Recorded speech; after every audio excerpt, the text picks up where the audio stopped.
জানাচ্ছি আরো একটা নতুন অ্যানালাইসিস ভিডিওতে।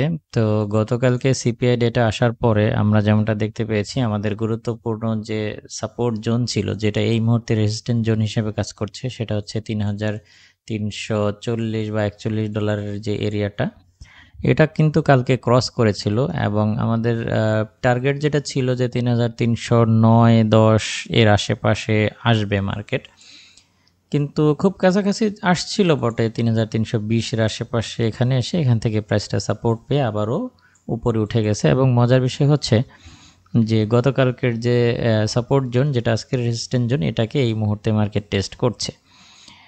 তো আমরা দেখার চেষ্টা করব যে এটা ক্রস করবে কিনা, এটা ক্রস করলে কতটুকু আপ হতে পারে বা এখান থেকে ডাউন হবে কিনা ইত্যাদি বিষয়গুলো এই ভিডিওতে আমরা আলোচনা করার চেষ্টা করব। তো শুরুতেই যদি আমরা ইকোনমিক ক্যালেন্ডার দেখে আসি তাহলে দেখতে পাচ্ছি আজকের দিনে কিছু ডেটা রিলিজ হবে, যেমন এখান থেকে আমরা যেটা দেখতে পাচ্ছি যে পিপিআই ডেটাটা চলে আসবে। এছাড়া আর তেমন কোনো ডেটা আজকে নাই, কয়েকজন ফেড কর্মকর্তা কথা বলবে এটাই। তবে ওই ফেডের এই প্রেস ব্রিফিংগুলো অনেক গুরুত্বপূর্ণ ভূমিকা রাখবে আজকের দিনে। এছাড়াও তো নতুন করে যেটা হচ্ছে যে গতকালকে আমরা লাস্ট যেটা জানতে পেরেছি যে ইউক্রেনকে আরও ভারী অস্ত্রশস্ত্র দিতে যাচ্ছে আমেরিকা, কিংবা পুতিন যদি যুদ্ধবিরতিতে রাজি না হয় তাহলে রাশিয়ার উপরে 100% শুল্ক আরোপ করা হতে পারে। মানে এর আগে বাইডেন প্রশাসন হচ্ছে নিষেধাজ্ঞাকে তারা অস্ত্র হিসাবে কাজে লাগিয়েছে, আর এইবারকার ডোনাল্ড ট্রাম্প প্রশাসন হচ্ছে শুল্ক আরোপ করাকে একটা অস্ত্র হিসাবে তারা কাজে লাগাচ্ছে, এরকমটাই মনে হচ্ছে। তো এই সমস্ত কারণে ভূরাজনৈতিক উত্তেজনা বেড়েছে। আমাদের যে টার্গেটটা ছিল ৩,৩১০ বা ৯, এখানে মার্কেট আসতো কিংবা আরও নিচে নামতো, কিন্তু এই যে ভূরাজনৈতিক উত্তেজনাটা বাড়ার কারণে গোল্ড আবারও হচ্ছে কিছুটা বুলিশ মুভমেন্ট করছে। তো যাই হোক, এখন আজকের দিনে আমি আপনাদেরকে বাই এবং সেল উভয় দিকেই পজিশন নেওয়ার পরামর্শ দিব। তো আপনারা বেশ কিছু পয়েন্ট থেকে বাই সেল করতে পারেন, আমি পয়েন্টগুলো নোট করে দিচ্ছি।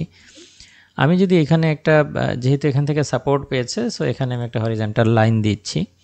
আজকের দিনে প্রাইসটাকে যদি আপনারা এখানে পেয়ে যান ৩,৩20-৩৪-এর আশেপাশে, তাহলে এখান থেকে পুনরায় বাই নিতে পারেন এবং এখানে বাই নিলে স্টপ লসটা জাস্ট এটার নিচেই দিয়ে রাখবেন, ৩,৩১৮ বা এর আশেপাশে দিয়ে রাখবেন। আর আজকের দিনে এই যে রানিং যে প্রাইসটা এই মুহূর্তে গোল্ড যেখানে ট্রেড করছে ৩,৩40-৪৩-এর আশেপাশে, এখান থেকে এটাকে যদি ক্রস না করে, গোল্ড এটাকে যদি ক্রস না করে, তাহলে আমরা আশা করছি যে এখান থেকে আবারও ডাউন হবে এবং ৩,৩20-২৪কে পুনরায় টেস্ট করবে যদি এখান থেকে ক্রস না করে।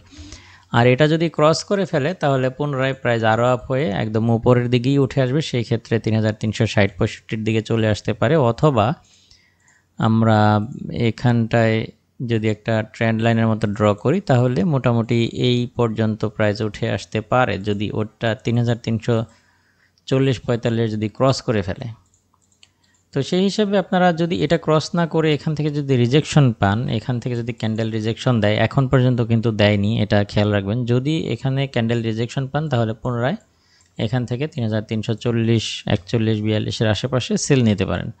আর যদি রিজেকশন না পান তাহলে অপেক্ষা করবেন, এটা ক্রস করলে রিটেস্টের সাথে এই প্রাইস ৩,৩40-৪২-৪২-এর উপর থেকেই আবার বাই নিতে পারেন। সো এটা বাই এবং সেল উভয়ের জন্যই কাজ করবে, নির্ভর করবে যে কোন দিকে রিজেকশন পাচ্ছে সেই হিসাবে।